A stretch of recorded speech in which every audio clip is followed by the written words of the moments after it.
As we come to the end of our retreat, I'm reminded that when we had our talk about sacraments, and John talked about sign and symbol, he said to us that symbols bring us closer to each other and closer to God. We end our retreat with two symbols that we use and that we send you off with. Before we do that, I usually share with the retreatants a story about a musical that I saw many years ago called Starlight Express. And it was an unusual musical to see. I had the good fortune of seeing it on Broadway in New York on a huge stage. They needed the large stage because the Starlight Express musical is all done on roller skates. And it basically is the story of trains. The characters who had headdresses on that were made them look like trains, and they were in a race. And the race went literally around the theater. There were actually, part of the track went behind the orchestra section of the theater. And there were many levels of this race going on. It was a very dramatic thing to see. And you might wonder, well, what would be interesting about a musical about, a bunch of lousy trains running around in a race? The thing that was fascinating was that the race really was an allegory for life, and it was very dramatically done. It kind of like was reminding us that all of us are in a race together.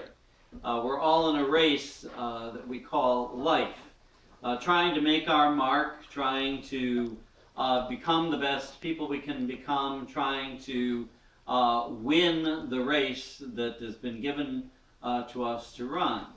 And the main character in this play is a very ordinary person.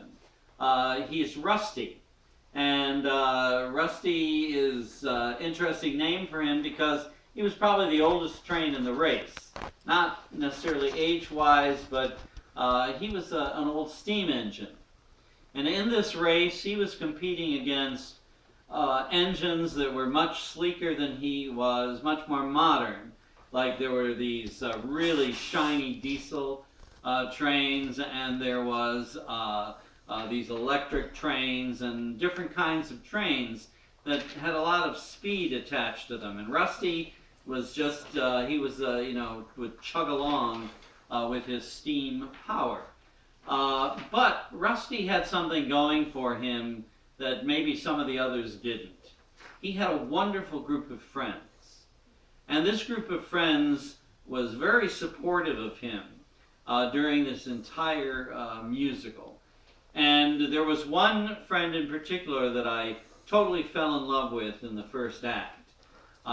She was the Little Red Caboose. And she sings a song reminding Rusty that no matter what the obstacles on the track ahead, no matter what was going on, he could always count on her, bringing up the rear and supporting him from behind. And the rest of his friends were also just as supportive. Well, I was crushed in the second act when the Little Red Caboose makes a decision that, Rusty's a nice guy, but wow, look at these really shiny new electric and diesel engines. And she betrays Rusty, and she throws her support behind another engine. So Rusty, of course, is crushed. And as I was sitting there, I was thinking, that's so true with us sometimes.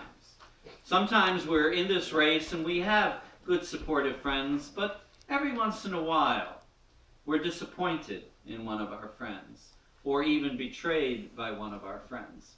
And it's a very crushing moment in our lives. And so Rusty doesn't know what to do. He's falling behind badly. He is starting to feel there's no way he could possibly win this race. He's been betrayed, and he doesn't know where to turn. And like I said, this was a massive theater, and the whole stage became dark with one single light on Rusty in the middle of the stage. And he falls to his knees facing the audience. And he doesn't know what to do, but he remembers something. He remembers that there were these tales of this train, the Starlight Express, where all power came from. And he's not sure whether the Starlight Express really exists or whether it doesn't exist, whether it's just a myth, a fantasy. And so he falls down on his knees and he starts this dialogue where he's asking the Starlight Express to become evident or to show up if the Starlight Express really exists. And so I'd like you to, you have the words in front of you, to listen to the dialogue between Rusty and the Starlight Express. And I might need some help with